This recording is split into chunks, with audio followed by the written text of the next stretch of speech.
안녕하세요. 하나님께서 찾으시는 교회 부모님을 위한 주일학교 8월 1일 본문 나눔을 하겠습니다. 오늘 본문은 요셉이 바로에게 꿈을 해석해 주는 부분이 됩니다. 이 본문에서 이 본문을 잘 이해하기 위해서는 저는 1단계에서 4단계까지 나누게 됩니다. 차차 설명해 드리고요. 우선 본문에 있어서 1단계란 어떤 것일까요? 1단계는 이 본문을 한 문장으로 요약하기 위해서 문단을 나누어야 합니다. 한 문장을 요약하기 위해서 문단을 나누는데 이 문단은 세 문단으로 나눌 수 있었습니다. 실제로는 요셉이 바로왕의 꿈을 해석하는 것이고 또 그 해석을 두 번째는 해석을 근거로 그것을 지혜를 이야기하는 것이고 세 번째는 그 지혜를 들은 왕이 요셉에게 제안하는 것들입니다. 이렇게 나누어지면 한 문단을 한 문장으로 이렇게 만들어 봐야 합니다. 25절도 32절은 왕의 꿈은 미리 보여주신 것이다. 이렇게 해서 이제 요 22절부터 32절까지의 그 내용을 보고는 그 중에서 가장 핵심적인 이 내용을 포함하는 것들을 주어와 수를 찾아서 이렇게 생각해 보는 것입니다. 그래서 무엇일까요? 그래 왕의 꿈은 주신 것이다. 예. 그리고 무엇을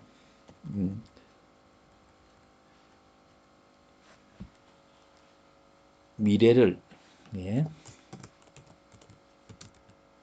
미리 보여주신 것이다. 이렇게 되겠습니다. 그러면 이것들을 이제 다시 좀 더 문장을 풀어나가면은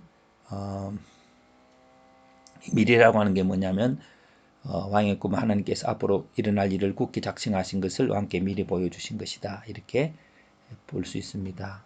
두 번째로는 33절, 36절은 요셉은 왕에게 식물을 저장하라고 권했다라고 하는 것들인데요. 이걸 다시 조금 더 풀었으면은 이렇게 될 것입니다. 이렇게 될 것이고 요셉은 왕은 지혜로운 자를 뽑아서 풍년 동안에 소출 5분의 1을 거두어 들여 나중을 위해 식물을 저장하라고 권했다. 그 세 번째는 왕은 요셉에게 이집트 땅을 맡겼다 할 때에 요걸 이제 이집트 땅을 맡긴다고 했다.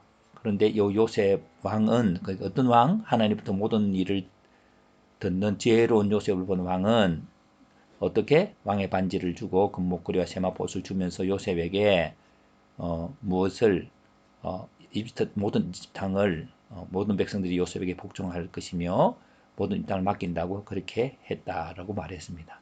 이렇게 하면 하나의 주어와 수를 중심으로 해서 한 문장을 만들어 나가는 가운데에 왜 이게 어느 부분에서 목적에 해당하는 건지 또 방법에 대한 것인지 장소에 대한 것인지 그것을 내가 분간할 수 있습니다. 그것이 이해력입니다. 그렇게 되고 나면은 2단계로는 명제와 변정이라고 하는데요. 이 문장은 주와 수를 동사를 중심으로 모든 것들이 구성되어져 있다고 하는 언어학 이론입니다. 그래 동사를 중심으로 설명을 해봅니다. 주어와 수를 보면은 왕은 수르는 맡겼다. 그렇게 되죠. 그럼 무엇을 맡겼냐? 무엇을 누구에게 어디서 어떻게 언제 왜 이렇게 되겠죠. 무엇을 맡겼냐면 이집트의 모든 땅을 누구에게 요셉에게. 근데 요셉이 어떤 자이면 지혜로운 자이 그죠. 지혜로운 자를 하라 했으니까 풍년 동안에 소출 5분의 1을 거두어 풍년을 대비하라고 하는 요셉에게 그래서 어떻게 맡겼냐 어디서는 별로 중요하지 않은 것 같습니다. 요셉을 선택하고 왕의 반지를 주고 백성들이 복종하게 금목걸이를 주면서 왜 맡겼냐 하나님부터 모든 일을 듣는 것을 알았거든요. 그 지혜예요. 지혜란 바로 미래를 알고 미래를 대비하는 것을 아는 자를 그렇게 왕은 맡겼다라고 이렇게 해석해 볼 수가 있습니다.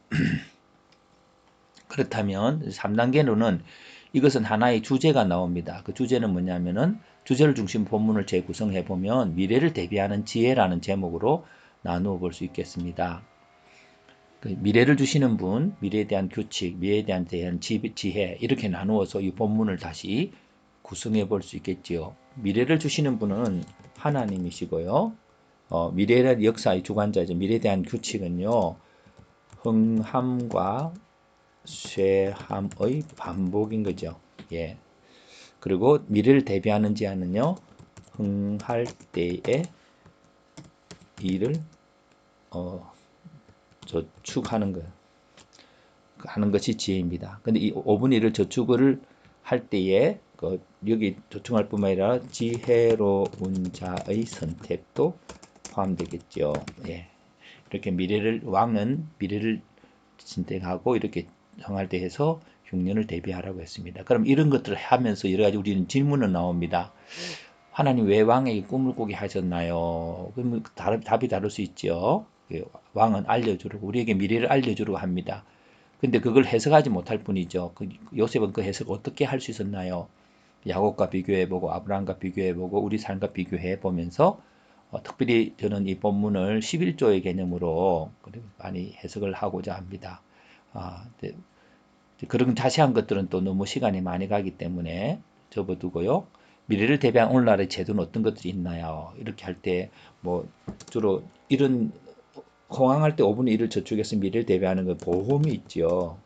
보험뿐만 아니라 그 연금 같은 것도 있겠고요. 이런 것들이 있습니다. 물론 사람에 대한 것은 사랑하는 자에게